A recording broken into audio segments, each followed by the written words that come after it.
So a hush descends over the audience. On behalf of President Dennison and the University of Montana, I'd like to welcome you to the President's Lecture Series. Tonight's speaker, Richard E. Rubenstein, is University Professor of Conflict Resolution and Public Affairs at George Mason University.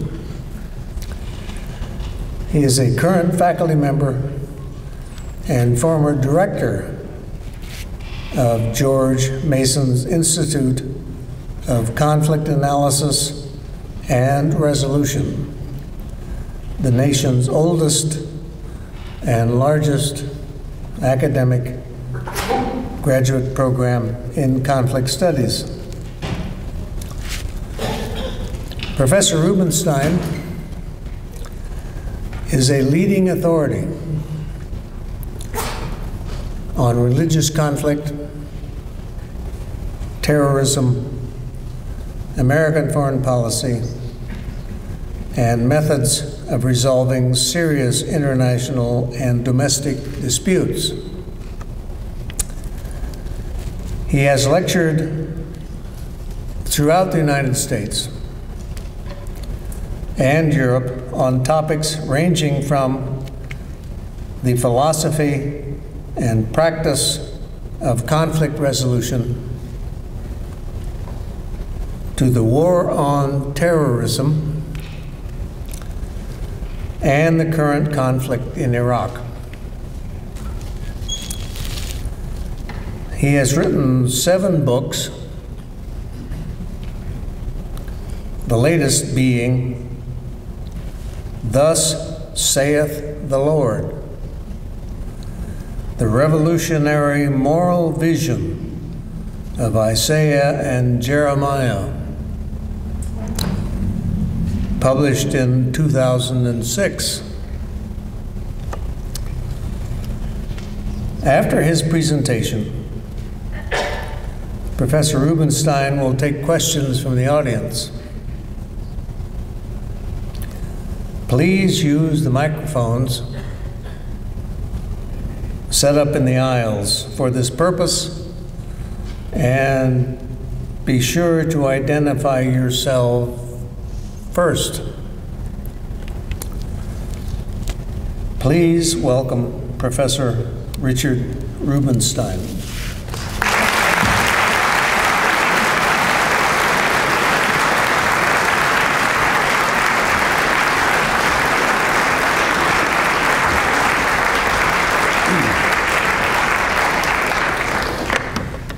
Thank you very much. Thank you for that introduction, and thank you for having me come out here to Montana. It's my first visit, and it will not be my last visit to Montana.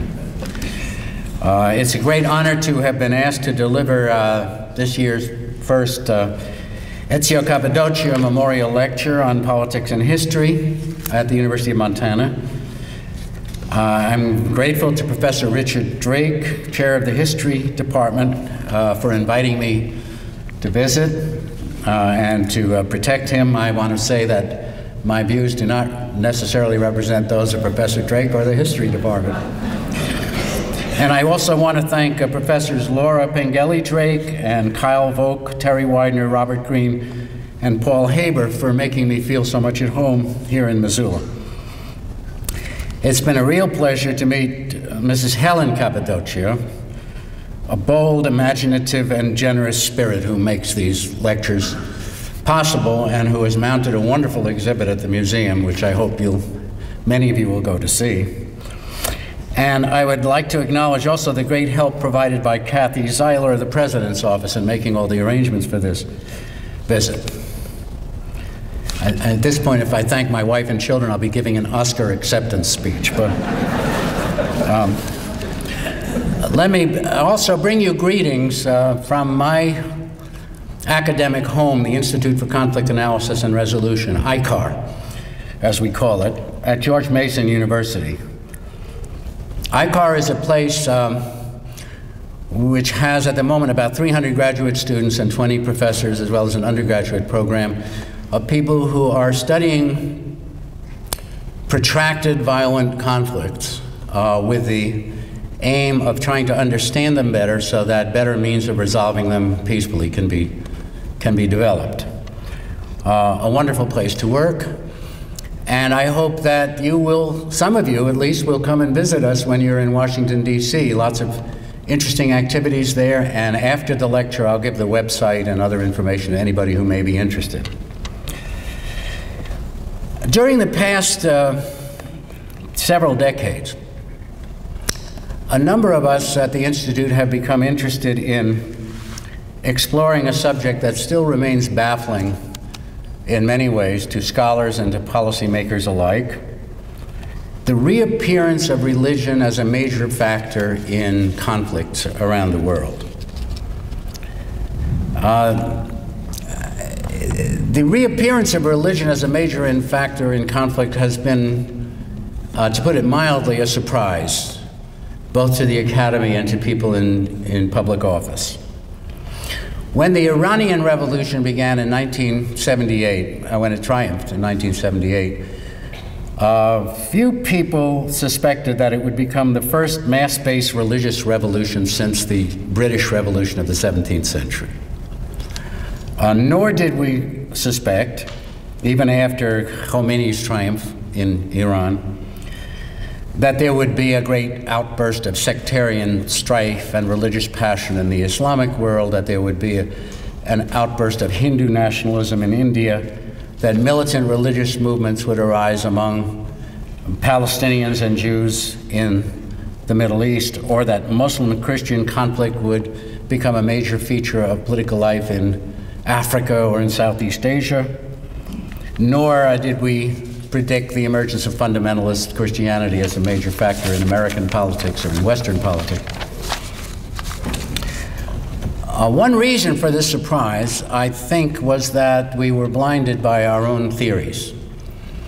Lots of people in the Academy and also in policymaking positions had embraced the theory of modernization, which predicted that the rest of the world was on track to become westernized, that modernization was a process spreading around the world, unidirectional, led by the West, and that as a result everybody would basically do what had been done in the West, which was, or seemed to be, to privatize religion, to erect walls of separation between church and state, to develop a culture of religious tolerance and pluralism, and also to lower the general level of religious intensity to the point that violent manifestations of religious zeal seemed really unthinkable. A big surprise. And not for the first time, the academics and the policymakers together got it wrong. And what we have seen instead, in challenge to this kind of modernist optimism, has been a reintroduction of religion as a major factor in world politics, including violent politics. There are still people who, I think, unable to really grapple with this development, have relied on old theories. One school, of which Frank Fukuyama is a representative, believes that religious zeal and religious conflict is a throwback to an earlier era. It's fated to disappear as capitalism and democracy become global. Others, like Sam Huntington at Harvard, portray it as a feature of an essentially unresolvable clash of civilizations. In contrast to both of these views, I want to take a different position. I want to show that while there's cause to hope that religious conflict may be resolved, the notion that Western-style modernization is the cure for this particular disease is untenable. I want to argue, and will argue at length in a minute, that it's only by reconstructing our relationships with people around the world subjected to our power that the West can help to end the current plague of religious violence. So let me start with a few definitional questions and get them over with quickly. When we talk about religious violence or religious conflict, I think we need to have in mind that we're talking about a wide range of phenomena.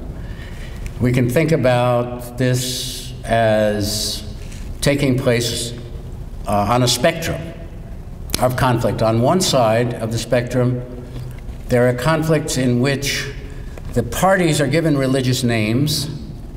For example, Catholics versus Protestants in Northern Ireland. But actually, religious belief, tradition, and practice have very little to do with the conflict. The people in Northern Ireland are not arguing about the Eucharist. They haven't been discussing the role of the Pope, and so forth. That conflict is really between two ethnic groups, if you like, two historically determined groups who happen to be divided by religion, but whose quarrels with each other go back to issues of who did what to whom in the 18th century, who has jobs or who doesn't have jobs in Ireland now. And as that conflict comes, please God, to an end, with the assistance, I should add, of some of my colleagues, people in the field of conflict resolution, we begin to discover that even the cultural differences between the parties were magnified, that in fact they share a common Northern Ireland culture, and that when the decision was made to basically push the British out in terms of supporting the Protestants in that conflict and push the Southern Irish out as the main supporters of the Catholics, that the parties are able to come to terms and to start to build a new independent Northern Ireland that satisfies the needs of all parties. So if one end of the conflict is, one end of the spectrum is religious conflict in cases in which religion is really a badge of ethnicity or a badge of group membership, I suppose the other end of the conflict is the end in which religious beliefs and practices play a significant role in the conflict. For example, Iran's revolution of the mullahs, the attack on the subways in Tokyo by the Japanese sect Aum Shinrikyo, the assassinations perpetrated by certain ultra-Orthodox nationalist Jews in Israel, the suicide bombing sponsored by groups like Islamic Jihad and Hamas, and of course, Al-Qaeda's persistent efforts to cleanse the Islamic world of what Osama bin Laden calls Jews and Crusaders. But even there, let me emphasize the fact that each religion has its traditions of war and its traditions of peace, and that people in various religions who involve themselves in conflict under the banner of religion are almost always making a choice. Further, that the choice is not dictated by religious logic, so much as by a confluence of religious factors with social factors. Virtually all cases of religiously motivated violence are mixed, in the sense that they involve superimposed conflicts in which issues of social inequality, political repression, unsatisfied psychological needs are also present. So while on the one hand I think it's a mistake to try to reduce religion to a mere veil, a mere ideology in Mannheim's sense of the word, under which conflicts that are really material take place, it's also a mistake to say that the source of these conflicts is what some people still insist on calling religious fanaticism. Religious fanaticism exists, so does political fanaticism. The United States is no babe in the woods when it comes to various expressions of fanaticism either. And the question in all cases, it seems to me, comes down to what is the relationship between the social situation and the religious tradition that produces violent conflict? Which social environments are most likely to provoke intense religious mobilization? Which religious beliefs and sentiments are most likely to be politicized or to lend themselves to violent motivations? And the third question, perhaps the most difficult, which I will definitely leave time to discuss, is how violent religious conflicts can be prevented or resolved. Let me start by pointing at a phenomenon which has not even now been sufficiently theorized and discussed. What some people have called the sacralization of conflict. Around the world, many religious conflicts don't begin as religious conflicts. They begin as secular conflicts. And something happens to transform them into conflicts in which religion plays a major role. Think of Israel, Palestine, think of Sri Lanka, think of Bosnia, Kosovo, Chechnya, Kashmir, and to some extent India. And we could probably add to that list, where ethnic or national conflict was initiated and organized and fought through initially by leadership which was secular, and which in many cases even called itself socialist. Something happened in many of these cases to convert these conflicts into what we now call religious conflicts. What happened? We suggest, first of all, a couple of conditions that seem to me to underlie the sacralization of conflict in many cases. One is the conflict becomes protracted so that no quick victory or defeat is possible. On the one hand, there are parties that seem to have the upper hand in the conflict that are winning, if you like. On the other hand, there are parties that are losing, but who are unable either to surrender, to make a significant compromise, or to give up the struggle. Protracted conflicts for people in my field, in the field of conflict resolution, are very often associated with issues that can't be reduced to conflicts of interest or conflicts even about power, but that rather involve issues that are very difficult or impossible to negotiate in normal negotiations, in conventional negotiation terms. And these are conflicts that involve people's basic human needs. Needs for identity, needs for autonomy, needs for dignity. The sort of conflict that's difficult to compromise because you can't give somebody half an identity or half dignity and hope that they'll be satisfied with that. Conflicts that are very difficult to resolve through force, because as the force of the superior party, the party that's superior in terms of force, in terms of military power, for example, makes itself felt, the people on the receiving end, they may even view their defeats as a vindication. They begin to think in terms of long-term vindication. They begin to think in terms of faith, that is, that in the fullness of time, God will vindicate our cause, even though we seem to be losing perpetually at the moment. And so there's a shift of consciousness between the parties that are on the receiving end of the violence, to the point that they may even declare that martyrdom is the greatest military virtue, and pass along to subsequent generations the notion that the conflict will never end and need not ever end until their needs are satisfied and vindicated. So protracted conflicts lend themselves to sacralization. Second, in the course of such conflicts, the secular leadership becomes discredited. We begin many of these conflicts with a leadership that's purely secular. Think of Israel and Palestine, for example, just to make an example concrete.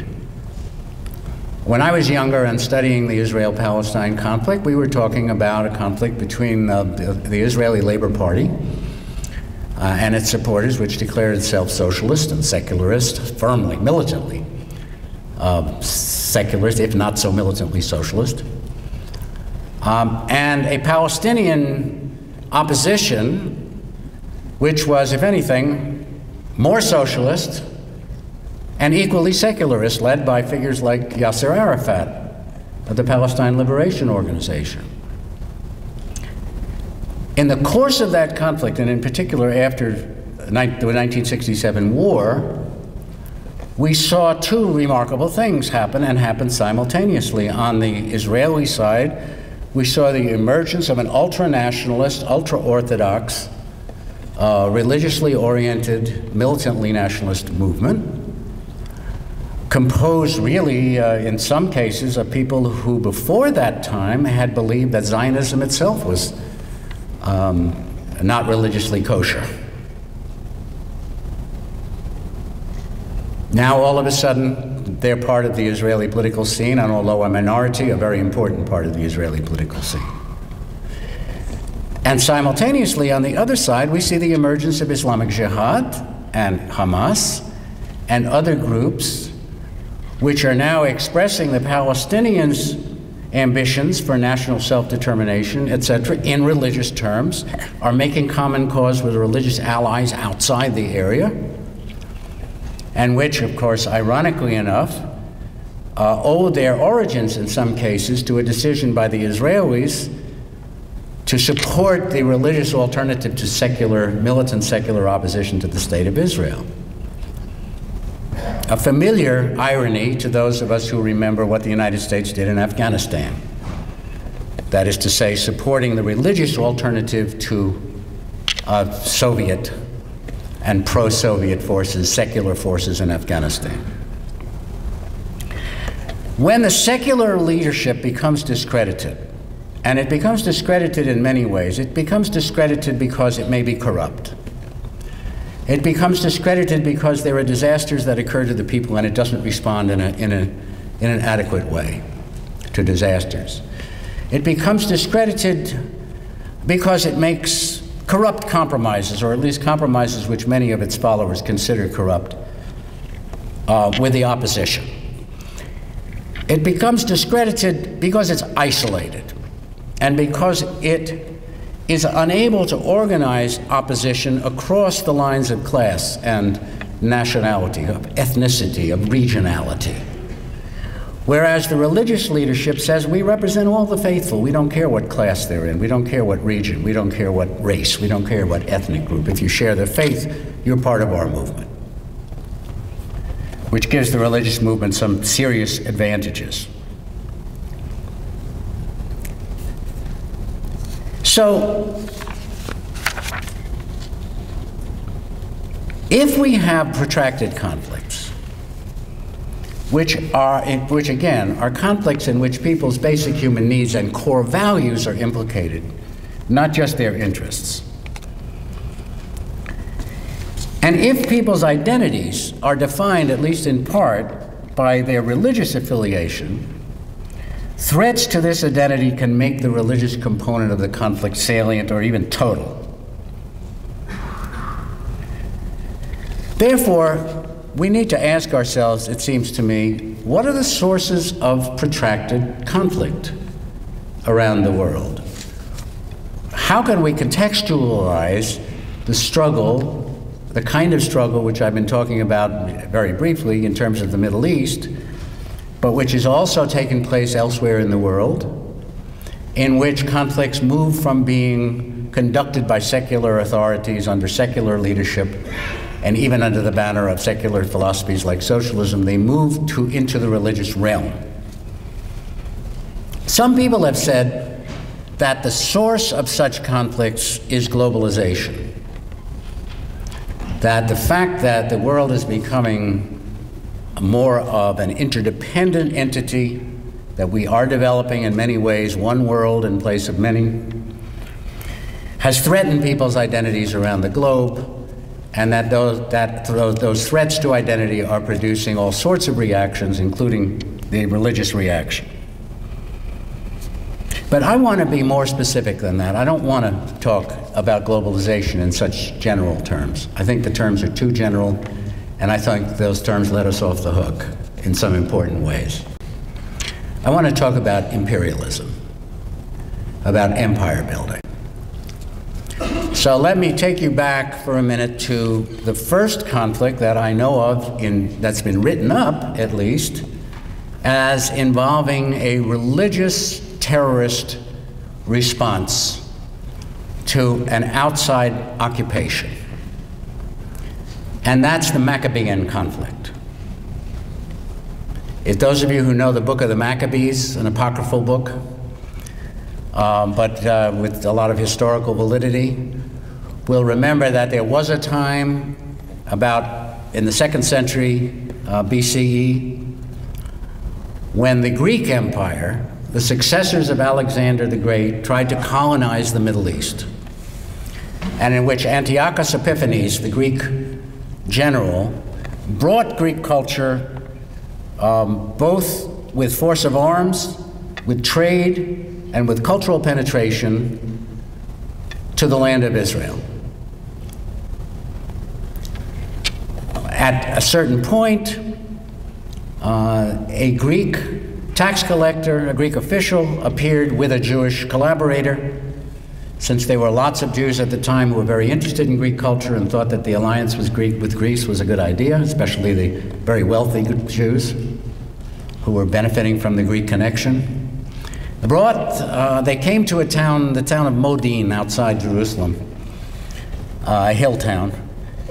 And while a ceremony was underway, which was effectively recognizing Greek hegemony in Israel, an old man got up with a knife in his hand and struck down, stabbed to death, both the Greek official and the Jewish collaborator, saying at the same time, "Those who are for freedom and Judaism, follow me." And he and his sons, later known as the Maccabees, went to the hills and conducted a 6-year-long guerrilla war, which actually drove the Greeks out of Israel, although they tried every counterinsurgency trick in the book, and created the relatively short-lived Hasmonean dynasty of the Jews, which was in turn extinguished by Roman power. That's, as far as I know, the first recorded instance of religious terrorism. And it will strike a familiar chord to all of us who are studying religious terrorism now, because what you had was a terrorist act not only directed against a foreign occupier, a foreign influence, but also against the local collaborators, in which, in fact, the local collaborators in many ways were the chief enemy.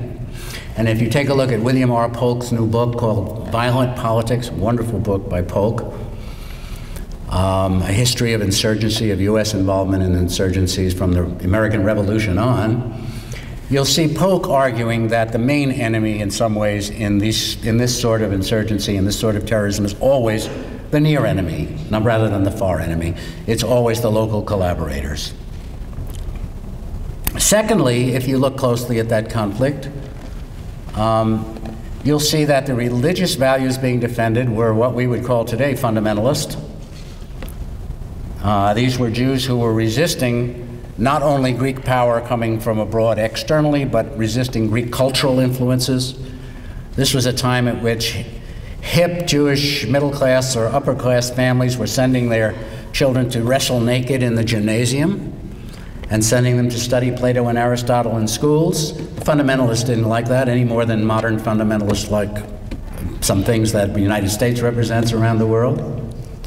Third, you'll notice that when you look at closely at this conflict, that the power that was being resisted was a superior power in terms of what many people today would call civilizational values, not only military force. It was irresistible. The Greek Empire was irresistible, everybody thought, militarily, but also represented the latest and best ideas about trade, the latest and best ideas about culture and philosophy.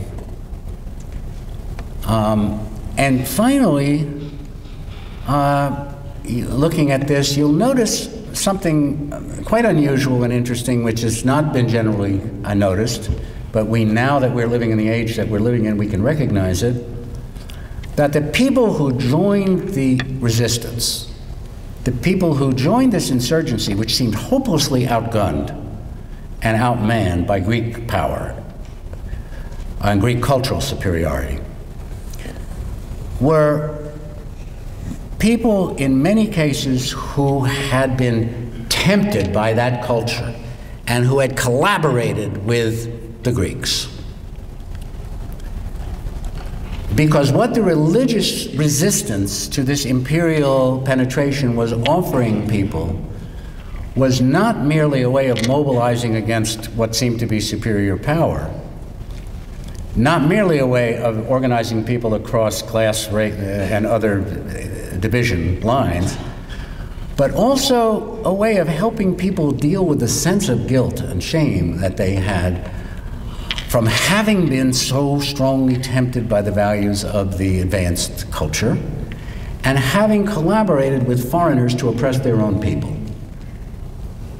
having taken bribes, having adopted their political system in ways which made it convenient for the imperial power to use that system, having compromised on religious values in order to become advanced culturally. These kinds of compromises always seem to present people, always seem to create among large numbers of people a sense of guilt which religious authorities are able to use, if you like, by offering a means of purifying the people. By resisting the imposition of authority and cultural norms from without, you're able to purify yourself and return to you don't really return to a tradition because the tradition itself is transformed in this process. But you're able to make up for the sins that you've committed against your own people in the service of some foreign power.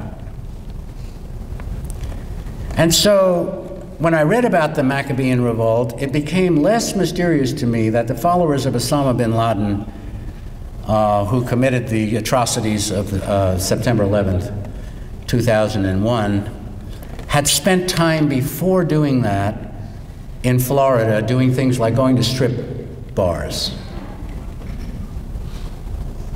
These were followers, these were not poor and ignorant followers of a Muslim fanatic. These were people who understood the West very well, who had lived here a long time in some cases, or at least long enough to be exposed and be tempted by the temptations that the West has to offer. And what they were being offered by Osama was a chance not only to oppose the Americans, who Osama said had no business being in Saudi Arabia, had no business punishing the Iraqis under the sanction regime, and had no business supporting the Israelis in such a one-sided way against the Palestinians, but also to purify themselves from what they must have felt was a kind of intolerable conflict between the temptations of a licentious civilization and the demands of their own tradition.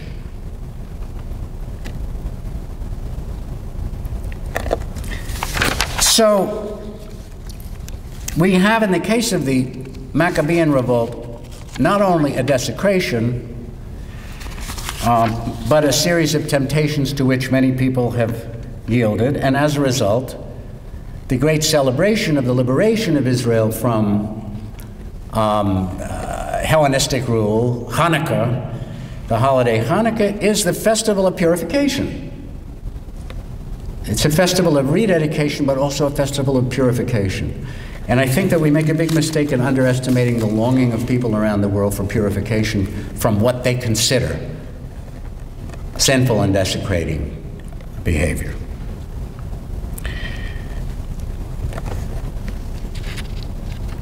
The popular response to modern empire building, let me say, jumping 1,000 years or more to the present, provides a particularly dramatic example of the sacralization of conflict.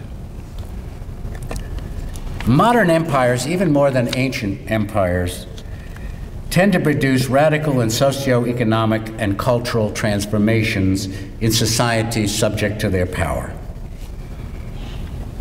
As a result, secular rulers of native peoples, native in quotes, have often found themselves powerless to resist the empire's economic and cultural exports, its political and military impositions, its divide and conquer techniques. At one time, anti-imperial resistance based on class or national solidarity was mounted by secularist leaders pursuing wars of national liberation. But from the mid-1970s onward, these movements failed or were defeated. And in many societies, the defeat of these movements left religious identification as the sole means of mobilizing large-scale defense of local identities and interests. In other words, the primary systemic factor producing a sacralization of conflict in the post-Cold War period, it seems to me, is the return of global imperialism, with the United States in the current era in the role of principal empire builder. Think of the popular resistance to the French in the Maghreb, to the British in old China, India, and East Africa, to the Russians in Central Asia, to the United States in Iraq. Everywhere secular leadership was unwilling or unable to push back against foreign political and economic domination, religious leaders mobilized mass insurgencies by fusing traditional values and behaviors with modern ideas and organizing techniques. These movements don't just offer the followers the opportunity to purify themselves and defend their traditions. They also provide what in many cases is the only opposition capable of organizing across lines of class, race, and ethnicity. Moreover, they often practice what they preach. That is to say, they organize social welfare and relief programs, they respond to disasters, provide social services when secular governments prove too corrupt or weak or dominated by foreigners to be able to do so. So it's no wonder that people are interested around the world in these religious movements, even if they have not gone to the extent of picking up the gun and joining figures like Osama bin Laden. Political Islam, just to talk about Islam, we could also talk about virtually every other religion in this regard, but political Islam is an enormous force in the world, composed mainly of people who have not decided to make this step to violence, to direct violence, but who are a potential for what the United States likes to call terrorism. Given the choice between a pallid collaborationist secularism and a fiery religious fundamentalism, it's not surprising that people prefer the religious fundamentalism. They prefer leadership that will stand up to the foreigner. There's a double irony in this, of course, which I've adverted to, so I won't make a federal case out of it now. One is that the empire builders, by their own actions, clear the way to religious resistance to their influence, to their rule. By outlawing India's secular nationalists, Great Britain laid the groundwork for the rise of the Gandhi Satyagraha movement. By its activities in the Cold War, the United States deprived the Third World of militant secular leaders. As you will recall, or you may or may not recall, we went around the world beginning in the 50s, getting rid of people who were in many cases no more than militant nationalists on the ground that they were communists, and so deprived countries from Guatemala to Afghanistan of the possibility of nationalist secularist leaders who would stand up to foreign domination. So the irony becomes quite weird when you think that by defeating Saddam Hussein in Iraq, the United States brought to power the world's second Shia government, the first having been the revolutionary government of Iran, whose origins can be dated to the overthrow by the United States of the nationalist Mossadegh regime in the 50s. A double irony, really, because conflicts are most likely to be sacralized, as I said before, when they become protracted, and because people will simply not give up the fight for autonomy, dignity, and identity, among other values, and if they can't find it under secular leadership, they're going to find it under religious leadership, especially when the religious leadership is able to offer them clean government and deal with natural disasters and other problems in the society. So I come to the question, what can be done about this? And I want to say here that it seems to me much of the inspiration for what might be done about this comes also from religion. I mentioned before that religion contains traditions of war and traditions of peace. And which traditions we choose depend on that decision, a great deal depends.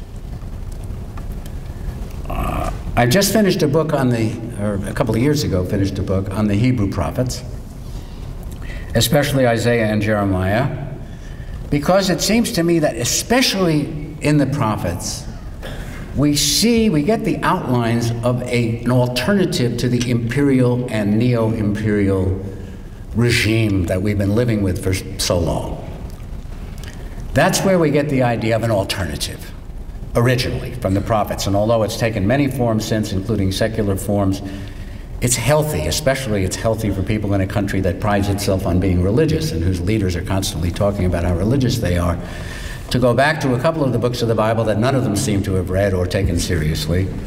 The books that star Isaiah and Jeremiah and the figure known as Second Isaiah. Isaiah and his successors understood that the great empires arising during their lifetimes, I mean, what produced prophetic thought was the rise of the great empires. Assyria, Babylon, Persia. From the 7th century BC onward, the world was transformed for the first time by the presence of empires which Isaiah said had erased the frontiers of peoples.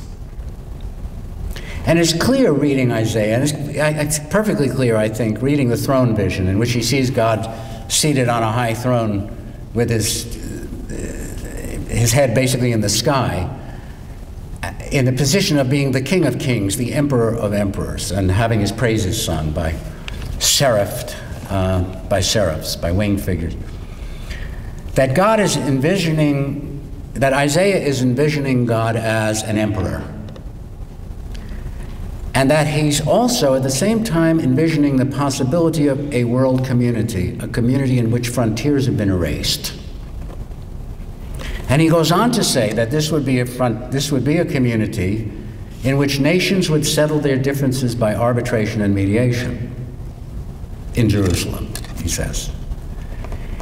Most important, it would be a world in which nations would have accepted a moral consensus which raised the values of justice, mercy, and righteousness to the top of the value order, and the value of power to a very low place.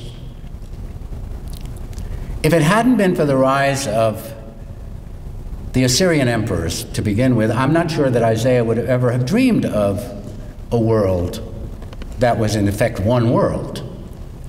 I'm not sure that Second Isaiah, I figure in the book of Isaiah, who preaches much later, a century and a half later, would have talked about all of the world embracing the values of justice, mercy, and righteousness.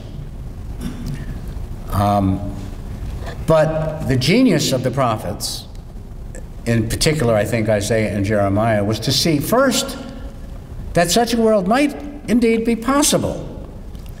that the sorts of boundaries and the sorts of divisions between people that had been accepted for centuries and centuries as natural were not inevitable. That there might be some basis, some common human basis for uniting people across these lines of nationality. But second, they saw that the imperial mode of trying to do that was doomed to fail. And the most powerful message of the prophets is that the very empires that had raised the hope of a world united, of a world subjected to universal law, would have to, inevitably, would act in such a way as to dash that hope. Because the actions that they would take to maintain their own supremacy would reconstitute inequality among nations, reconstitute violence as the primary mode in which nations would deal with each other, make impossible that world Isaiah described as the world in which swords were beaten into plowshares and spears into pruning hooks. That's the vision of the good world to come. And by the way, not at all a utopian vision. Not a utopian vision at all. Isaiah wasn't a modern utopianist. I mean, he wasn't one of these people who divided history into the real world, what really is, the world of power, and so forth, and what might be in people's dreams. He viewed God as operating through history.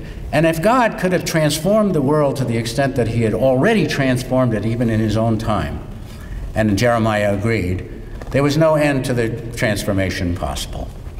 So, in historical terms, not in some world to come, in this world. So, that's the heritage of the prophets. The heritage of the prophets is, one, empires raise the possibility, at least in the imagination, of a world community, or what we would call globalization. Second, the imperial mode, which is power-dominated, can't get you there. There came a time when the second Isaiah declared that Cyrus the Great of Persia was the Messiah, the anointed one of Israel.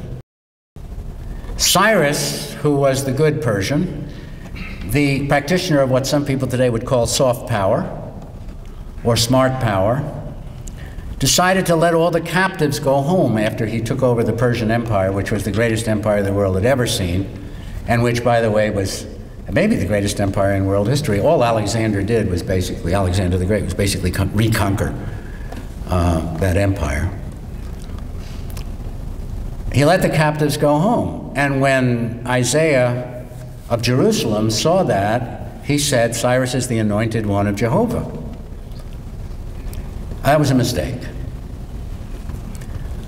Because it was the soft power mistake, if you like. Because what he didn't realize was that as long as Persia attempted to maintain its hegemony around the world, as long as it was unwilling to consider itself just another nation, one nation among others, as long as it was unwilling to enter into multilateral permanent arrangements with other nations to share power and share wealth, and give up its claim to be chosen, and give up its claim to be uniquely virtuous, and give up its claim to be uniquely powerful, it would not be worshiping the God of mercy and justice, it would be worshiping the God of power. And what makes Jehovah the God of Israel in the prophet's view is not simply that it's one God, certainly not simply that it's the God of Israel who followed Israel from Egypt, so doesn't observe any particular territory, isn't limited to any particular territory. What makes Jehovah the God of Israel is that Jehovah is the God of justice and the God of righteousness.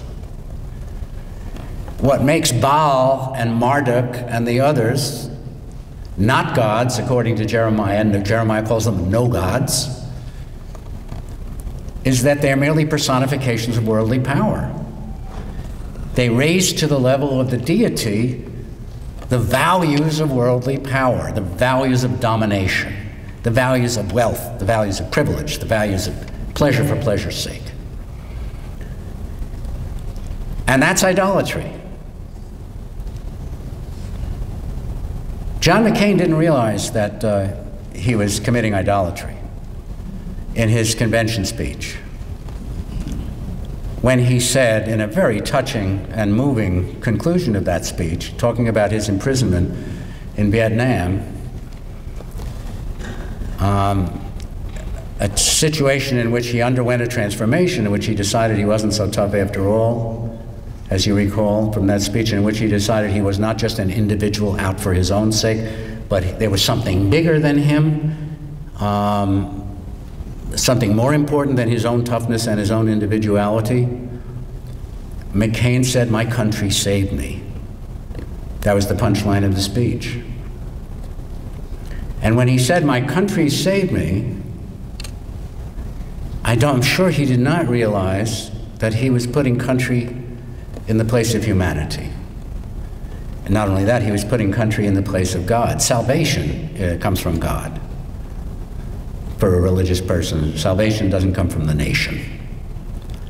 Because when you limit the collectivity that you owe ultimate loyalty to the nation, you've rendered everybody else the other and subject to your dominion. And that, the prophets saw, was the essential problem with empire. That it makes us uniquely virtuous and all the rest worthy to be dominated by us. And whether we say it's because of our superior civilization or our superior democracy or our superior free enterprise system or our superior human rights or any other reason, it has the same effect. It denies the possibility of human solidarity. It reintroduces the regime of domination. And in doing that, it reintroduces the regime of violent protest to that domination. You can't get off the wheel of violence through the administration of empire, even if you're administering it in the soft power mode.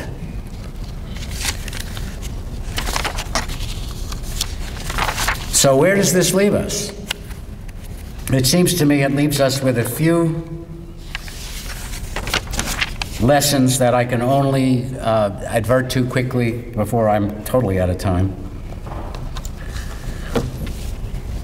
And it's a great pity, of course, and I certainly want to say before I stop talking about the election, that I'm not at all sure that Barack Obama has any greater understanding of this than McCain.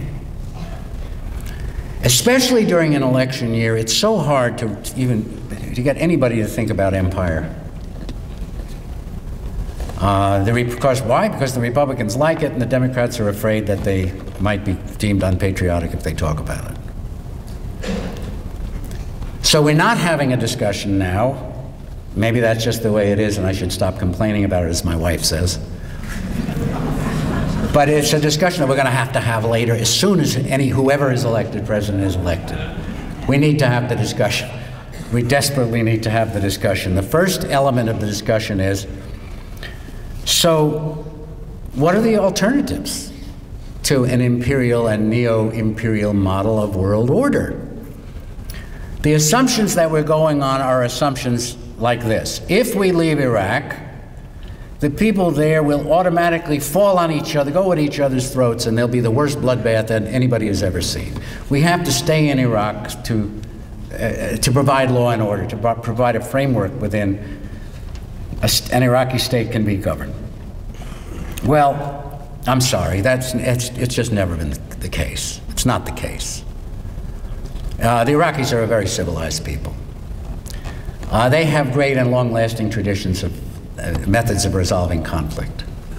And like most people in the world, they're perfectly capable of coming together with facilitation by skilled third parties whom they trust and arriving at agreements over matters which seriously divide them and even which cause violence now.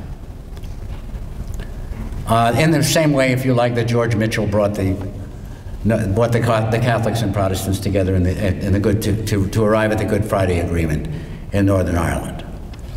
It's not that there won't be any violence, it's not that this will be an easy process, but the notion that only we can bring order and peace to Iraq, that we're all that stands between Iraq and barbarism, is really outrageous arrogance, it seems to me. when in fact it's our very presence there in many ways that's preventing the parties in Iraq from coming together to talk like human beings about the problems that divide them. What if we gave the Iraqis the chance to decide how they want to deal with the oil revenues in their own state without having American companies have already put in, and companies from other nations as well, having said, but you have to deal with us. What if Iraq, which is potentially one of the richest states in the world, the parties in Iraq were free to discuss how they want to divide those riches, how they want to deal with their own resources without any outside. Thank you. We don't need your advice, you outsiders. We have one of the oldest civilizations in the world here. Before you bombed us in 1990, we were the most modern nation in the Middle East, other than Israel. How about just pulling back enough to give people in countries like Iraq the chance to make their own decisions? You know, when the United States was a young republic, we adopted an Articles of Confederation, which was a disaster. Students of American history will remember. But we didn't have any foreigners coming here and saying you can't have Articles of Confederation, you have to have this kind of democracy or that kind of economy, or you have to be allied with this power and not with that power. Basically, we were left alone to make our own mistakes, and as a result of it, we developed the most remarkable document, one of the most remarkable documents in human history, the Constitution of 1787. We did it ourselves. Why can't we give other people around the world to make their own mistakes and arrive at their own decisions? Why can't we trust their creativity, their humanity? And why can't we offer them, if they need skilled facilitation, there are conflict resolvers all over the world, not Americans, people whom they would trust, people sharing their faith, people sharing their cultural heritage who could help them do that job. So that the second lesson that I come out of this with is not only to try to imagine alternatives to the imperial model of world order, but to practice analytical conflict resolution, not just the suppression of dissidents. Conflict resolution isn't a matter of bargaining. It's not a matter of figuring out some cute compromise. It's a matter of analyzing conflicts to discover the underlying causes, which are very often rooted in systemic breakdowns, systems that are not working, in some cases systems that have not been created, and helping the parties to reconstruct the context which produces the conflict. That's conflict resolution. Not bargaining from strength, not bargaining at all.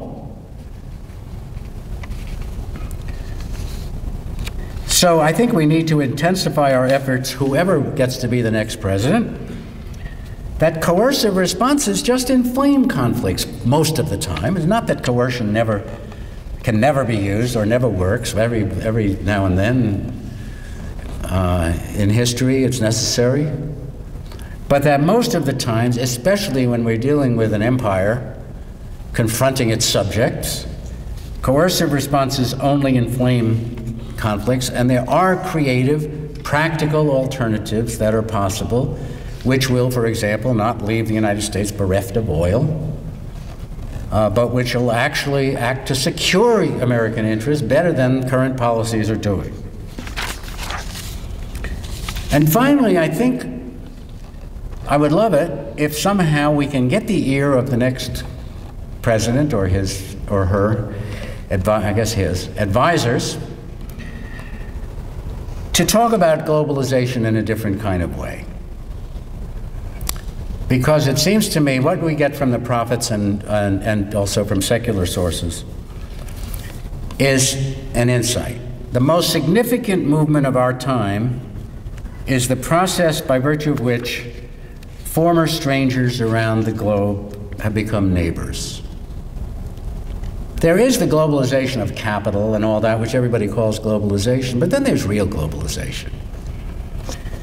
That's a process by which people formerly isolated talk to each other on the internet or in other ways, visit each other, we contract each other's diseases, we marry each other's children, we do business with each other, we work in each other's faculties, we sing each other's songs, we have a world culture developing for the first time. One world is coming into existence painfully violently in fits and starts. That process, I think, is irreversible. How can we help give it birth? How can we help our own country grow up to the point that we're willing to accept honored membership in a community of peoples rather than trying to impose our will on everybody else? These are questions that'll interest secularists and religious thinkers alike, I think. But in answering them, it helps to remember the prophets who gave us the vision of a humanity united by collective commitment to the values of justice and peace. On the day that that dream is realized, they said, "The Lord shall be one and his name shall be one." Amen. Thank you very much.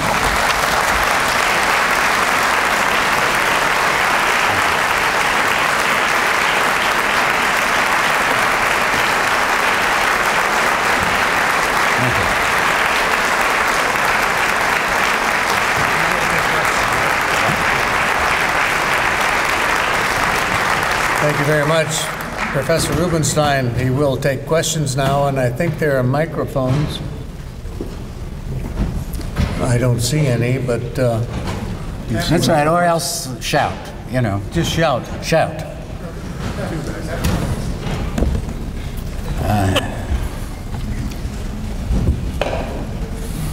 Question. Any questions? You agree with everything I've said, right? Any questions? Sir. Could you talk a bit about nation states or regimes that seem to depend upon conflict, especially protracted or perhaps unending conflict, like a war on terrorism? Yeah, well, it's a good question. I have colleagues. As conflict study starts to develop as a field, we have, as you might expect, we have people who are looking more at causes, more at dynamics, more at methods of resolution.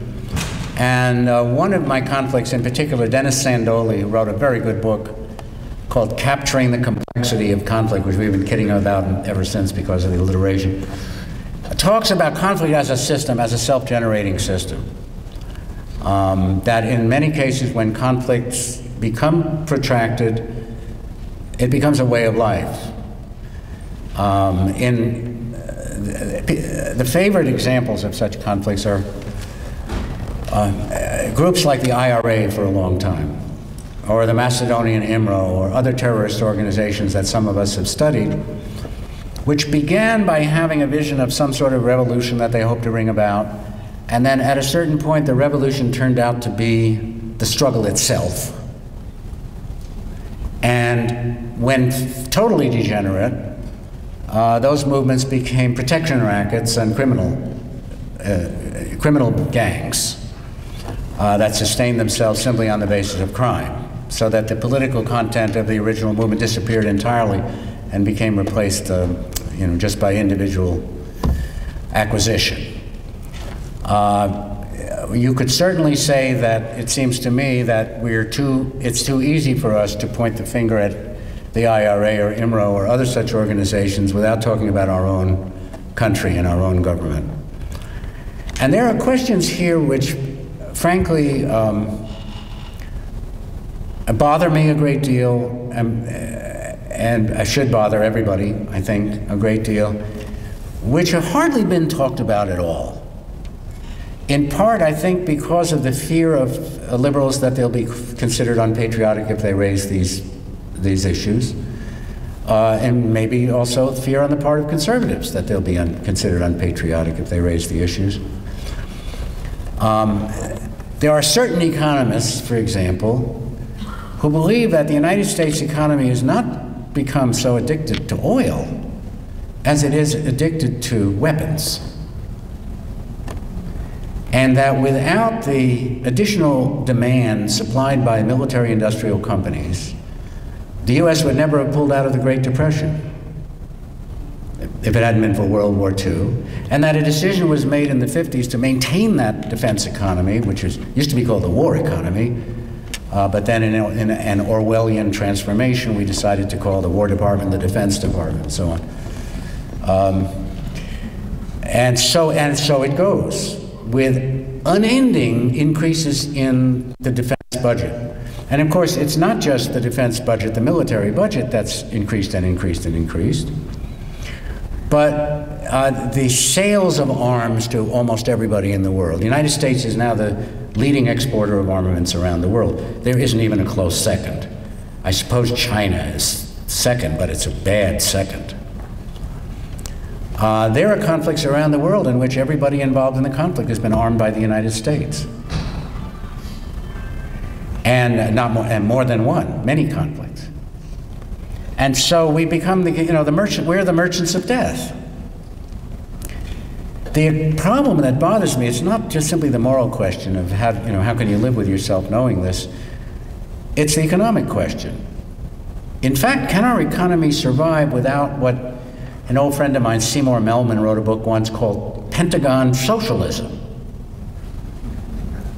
saying that the kind of socialist methods that had been adopted by some countries to get out of the Depression and to manage the economy there afterwards, in the United States, the substitute for that was what he called Pentagon Socialism, an enormous source of demand, a totally regulated industry, which guarantees profits under cost-plus contracts and so forth to the people who were involved in it, and which is monopolistic, or oligopolistic at best.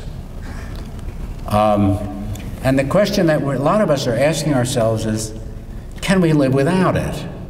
Is there something else we can do? Right? It's a question people don't want to ask. How do we live without a defense establishment this big and this powerful, eating up this much of the budget, of our budget? But I think it's another one of those questions we've got to ask now. I'm sure there's an answer to the question. It may not be an answer that pleases people who are committed to all of the current economic values, the ruling economic values. I'm not sure what the answer to the question is. But not asking it drives the question underground. So it becomes forbidden fruit. It becomes repressed material in a psychological sense. We're not allowed to look at it straight in the eye. We're not allowed to talk about it. And that's unhealthy. By anybody's standards, I think it's unhealthy.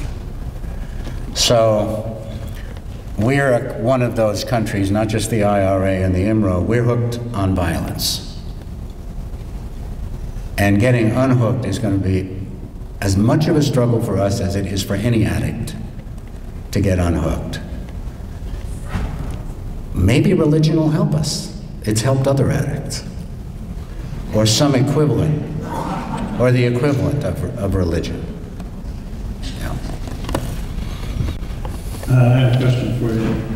From a biological perspective, I can see what you've talked about tonight is in terms of social evolution.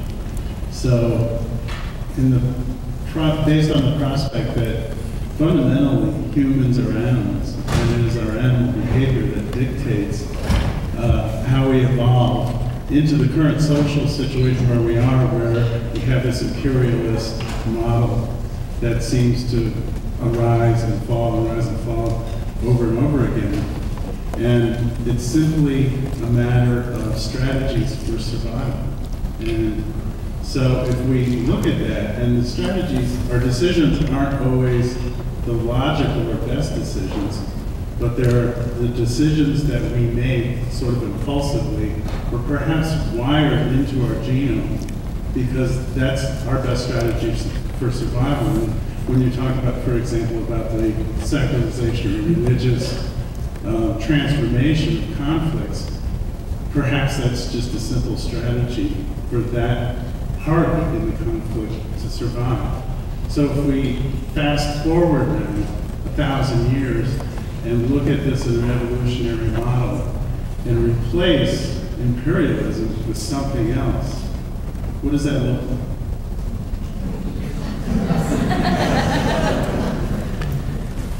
like? Sometimes I think And let me answer your last question first. The first part of the question, no, I'll answer the first part of the question first. The first part of the question, the argument from biology, or from evolution. It's an old argument for people in my field, you know, in conflict studies. I think a quick answer, if I could, I don't mean to be glib or anything about it, but a quick answer to it, it seems to me, is that if only we could just be animals, you know, I mean, if only we could handle our conflicts the way the apes do, or the baboons, or whatever. I mean, we'd be way ahead of the game.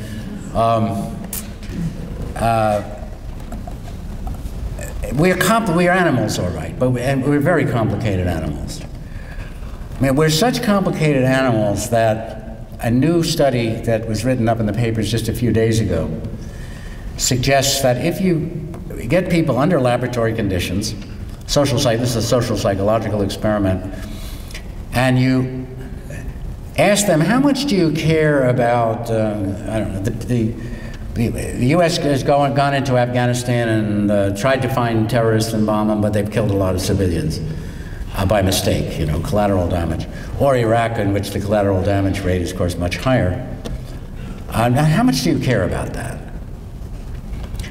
They found that if the people they were talking to, before they were asked that question, were reminded of Pearl Harbor,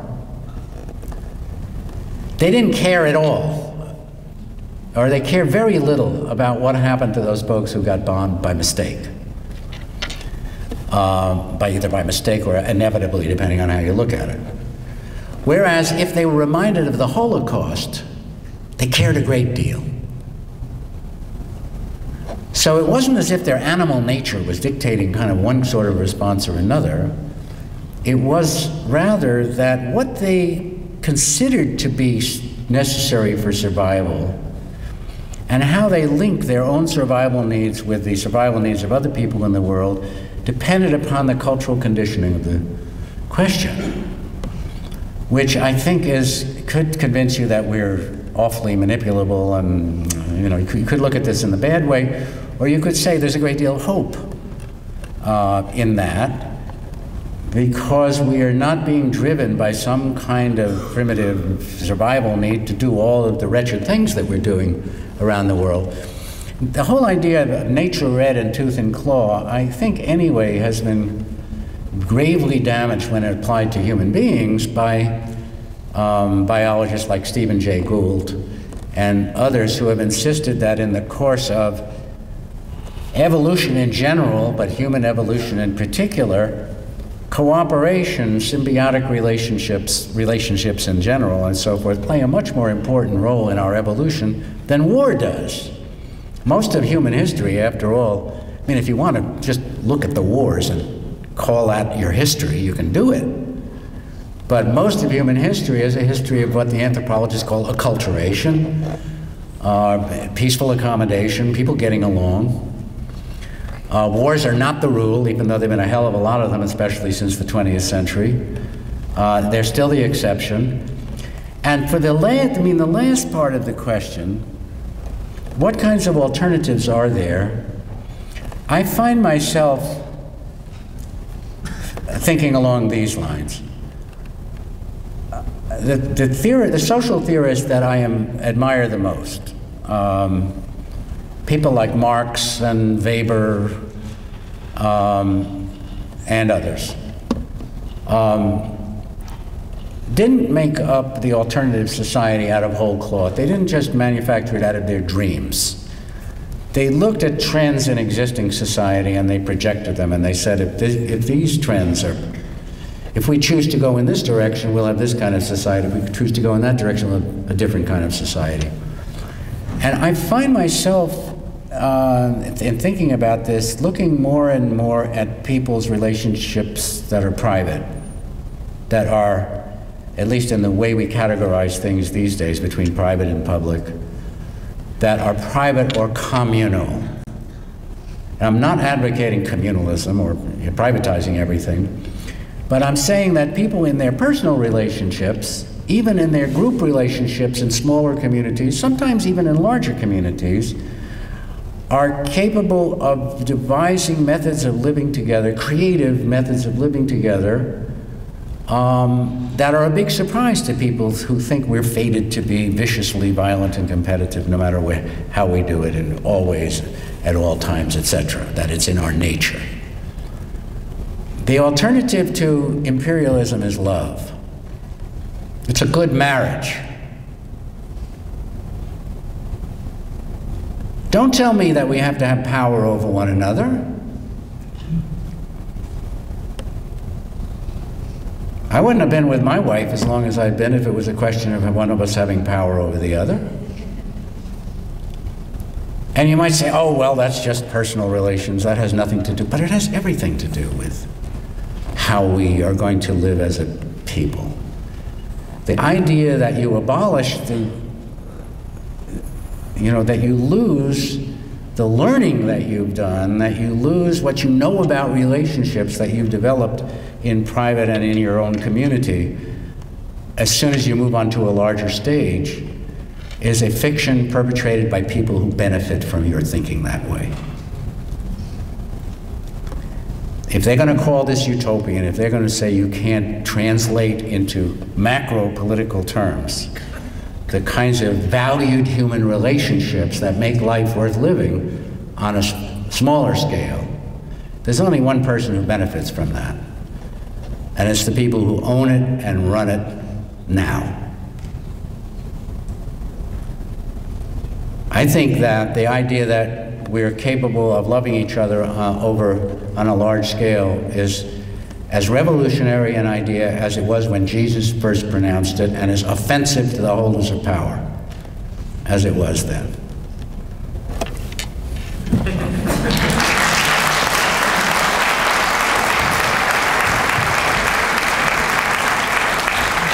I think I should quit while I'm ahead, don't you? What? Any other questions? I have a question. Yeah.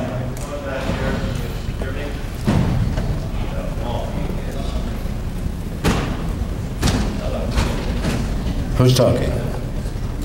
So you can't hear him, but you can hear me, so I'm going ahead. My name's Orville Daniels. Yes, sir. Yes, sir. Introduce ourselves. I loved your talk. I'm really glad you were here. Thank you. And I like your conclusion that we should pull back.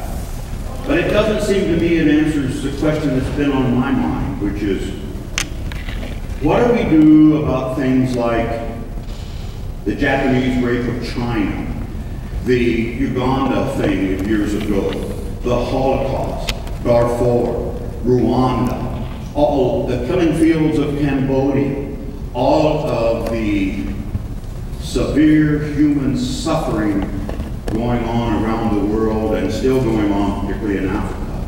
I still, and you started off saying, I don't have an answer for everything, but it doesn't answer that question for me. Can you give us any more thoughts about those human tragedies? And do we play any role in it? What do we do? Well, it's a very important question, a profound question. It demands an answer. And so I have to answer it in two ways. One is that we need to develop instrumentalities of dealing with those kinds of situations, of preventing genocide. My colleague Ted Gurr, who's at the University of Maryland, has written a wonderful book called Minorities at Risk for the United States Institute of Peace, in which he names the groups that are in danger of becoming victims of genocide in the next period, in the next historical period. So this is not a great mystery. He talks about the conditions under which people can be genocided. There are two problems. One is that we can't trust ourselves. Under current rules, if you like, under our current system, we are the nation who went into Cuba to free Cuba from the Spanish. and ended up putting Cuba under domination for 50 years and taking the Philippines and fighting a semi-genocidal war, counterinsurgency against the Philippines that killed 250,000 Filipinos, and they have not forgotten it. We shouldn't forget it either. We wanted to, our people wanted to help the Cubans get out from under the Spanish yoke, which was extremely oppressive and brutal. But when the smoke cleared, the people who were making the policy were making it in their own interest and not in the interest of the Cuban people. So it happens again and again, right? We went into Iraq to liberate Iraq. I think enough said about that. We said that we would liberate Iraq. Now we're not going to get out of Iraq until they give us the kind of oil contract we want. And even then, we're probably not going to get out of it. So if we can't trust nations driven by the kind of national self-interest that we're driven by, and other nations are as well, you know, the French maybe could have stopped Rwanda from happening. It wasn't in their neo-imperial interest in Africa for them to stop that, so they didn't. It's not that America is uniquely vicious any more than it's uniquely virtuous. So it raises the question, then, what are the institutions that could deal with this? Absolute first priority is to bring them into existence. People in my institute have worked very closely with Ocampo, the chief prosecutor of the International Criminal Court, to try to put some muscle in that International Criminal Court, especially since Ocampo is a very complicated and sensitive man who doesn't just want to be a cop, but wants to do something to eliminate the causes of genocide, not just to punish the war crime, the perpetrators of war crimes. But when people say, when I hear people say, let's go into Darfur or let's go into Tibet or wherever, I think, oh no. Because we can't do it ourselves. We can't trust ourselves, I don't think, to do it ourselves, at least trust the kind of leadership we have now to do it. And I guess the one thing I didn't really say, I should have talked when I was talking about the prophets, is that aside from the prophets' foreign policy recommendations, the one thing they kept coming back to and insisting on again and again and again is if you want to do good in the world, start at home. Be a just people. Clean up your government. Do justice to the poor. Eliminate the kind of class inequalities you've got in your own society, etc. The prophets, all that stuff is in the prophets. I thought myself that the most prophetic note that was struck in either convention was Bill Clinton's speech, and I'm no great admirer of Bill Clinton as a rule, but when he said, lead by the power of your example, not the example of your power, he was talking prophet talk. That was prophet talk. That doesn't answer your question, what do you do about the imminent genocide? And I think the answer is you bring into existence as fast as you can a real international community. And it could be done quickly. As quickly as the European Union came into existence, an international community could come into existence, not the fake international community that people refer to when the government of this country wants to cover whatever it wants to do with pull the kind of international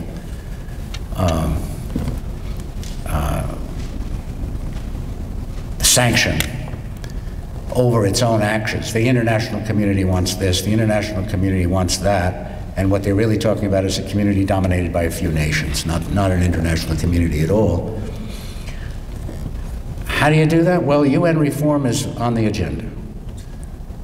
So one way to phrase your question is, how could the UN now be equipped to do that? If we could decide to give up what some people think of as our sovereignty, the kind of claim which says we won't allow Americans to be brought before the International Criminal Court, if we could decide to conduct ourselves as one nation in a family of nations and not the nation, that would open the door, it seems to me, to creating institutions that could be created quickly with an intervention capacity. I mean, even now, you have the Security Council now. It's not good enough. because the nations that constitute the General Assembly are fed up with Security Council domination that they feel doesn't represent their interest. And the kind of selectivity when it comes to atrocities like the Darfur business, the kind of selectivity that goes on is just, you know, nauseating. I mean, in fact, we don't intervene. We didn't intervene in Rwanda, we didn't intervene in the Holocaust, we didn't intervene in Darfur, we don't intervene. We only intervene when we can kind of make good propaganda out of it, and somebody ends up, I'm sorry to sound so cynical, somebody ends up with an oil contract or something. Then we start talking about genocide. And there is, I think you're right to put your finger on something, there's a growing feeling among our own people that we ought to do something when atrocities, mass atrocities get to a certain level. We oughtn't just to be sitting aside, sitting down. But the idea that you go in unilaterally, to me, it doesn't work. So how could you create those multilateral institutions and do it fast? I don't think that's an unanswerable question. Yeah. I don't know, you were next. Hi, my name is Chase Maxwell. I'm a senior at Columbia High School. Yeah, good, glad you're here. My question is a bit more esoteric than the previous, but I was wondering if you could discuss the dissolution of the worldwide Anglican Church, and to what degree that is a product of the growth of religious fundamentalism within Europe, not in the sense of the growth of radical Islam in certain communities throughout Europe, but in many cases, ironically, the growth of fundamentalist Christianity within many places in Europe, especially in Great Britain. And if you could draw parallels between that and what's currently happening in the United States with also the dissolution of the Episcopalian Church and the various organizations. Was the first part of your question was about the Anglican Church? Yeah. Next year I'm going to come back and I'll talk about that. I mean, this is hard. This is a lot of stuff that you've asked me to talk about, and I don't have the time or the knowledge to do it right. So I'll just make a very quick and unsatisfactory, I'm sure, comment, which is that it's likely, from what I've seen of that conflict, and I've talked to some of my best friends are Anglican, so I've talked to them about this. It's likely that the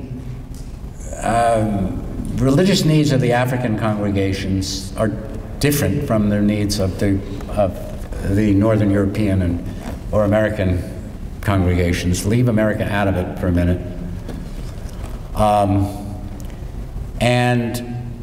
So I asked myself, and I've asked them, if the value of unity of the church has become a fetish. That is to say, if it's not better sometimes to recognize these are very serious religious differences, and for each set of believers to go their own way. Religious unity as an ultimate end, maybe one can talk about. In the meanwhile,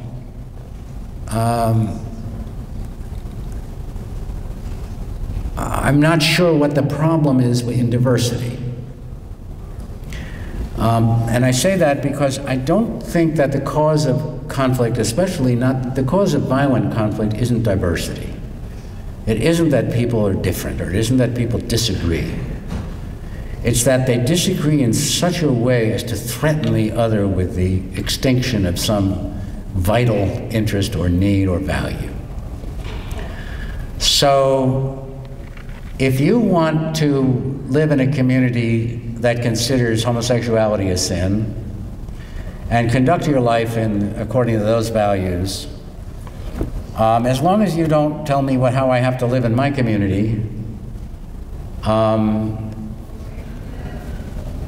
we may have to live with that diversity at least until, in the fullness of time, we understand better why we hold these positions and come to some agreement. And so Rowan Williams trying to hold the Anglican Church together because the Anglican Church should be held together for reasons I still don't understand. I just don't get it. I think if you disagree about something as serious as whether you're going to admit gay and lesbian people to your congregation without them renouncing their sexual preference, or whether you can ordain a gay or a lesbian priest, those are pretty serious differences. Why don't you just have your own church and stop worrying so much about unity? The Catholics worried about unity too one time. They ended up with a Reformation. That's not a very good answer, but it's at the best I can do off the top of my head. And I have been thinking about it. I have colleagues who are trying to deal with issues, by the way, like this, like abortion issues, gay and lesbian rights issues, and so on, by getting people together in dialogue groups to talk about what the sources of their belief are. A process that involves people not in denying, not trying to get anybody to convert, to your belief, but you're trying to get them to understand, one, that the other side are also human beings and have reasons for believing as they do that aren't scurrilous, that are defensible.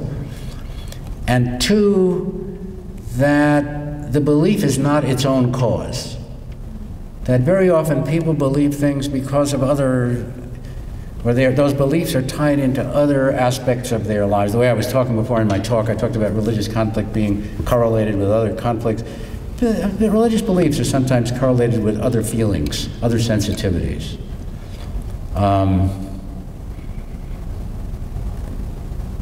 I find sometimes that people who are most concerned about the rights of the unborn have reasons in their own lives and in the lives of their communities to be especially concerned about the vulnerability of the defenseless people.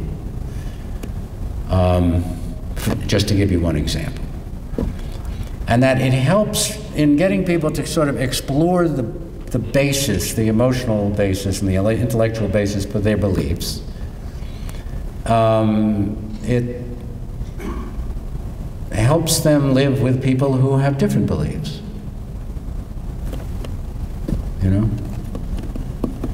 But these aren't easy questions. The question is great. I wish I had students in college who, like in your high school. Professor Rubenstein, I think it might be good that I rescue you. We finished? All right, there is one person waiting there. Can we want to let? Question. Yeah, let him. Well, from broad to esoteric, back to broad again. I was wondering, as religion and governments evolve, will this evolution, as they change, try to get my thoughts together, sorry. What I'm asking is, as evolution occurs in religion and as evolution occurs in government, do you see this as going in one general direction, or is everything splitting up into several different directions? And everything, as you said, our concern in unity turning into disunity? Yeah, well, that's a good question too. And what I thought you were going to ask, so I'll answer the question I thought you were going to ask, which is, I think it's implicit in what you did ask. It's a very confusing period. Now, it's really hard to say, this going in this direction or it's going in that direction. One thing I can say that relates to what we've been talking about here tonight is that the idea that you erect a wall of separation between church and state and that you kind of separate the religious and the political is finished. Right? As an old liberal and a card-carrying ACLUer and so forth, I must say I don't, I find a lot of the things that religious parties are doing to try to impose their beliefs on me offensive.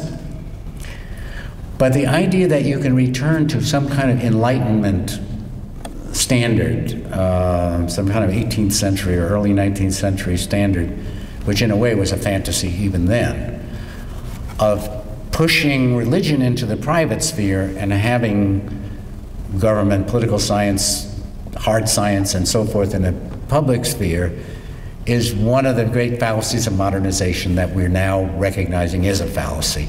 You can't keep religion and politics separate. What you can do is to try to arrange some rules by which religious people, don't bother non-religious people or people of different religions too much. But just as Jim Wallace and the other progressive religious folks, as they like to call themselves now, are coming out of the closet and talking about, hey, we're religious too. It seems to me that you can't push religion out of the public sphere, and you oughtn't to anymore, because it may turn out to be the inspiration for the kind of changes that need to take place. So that's not much of an answer to your question, but I'm getting tired, so that's like, what? You got more than the word. Okay. All right, thank you.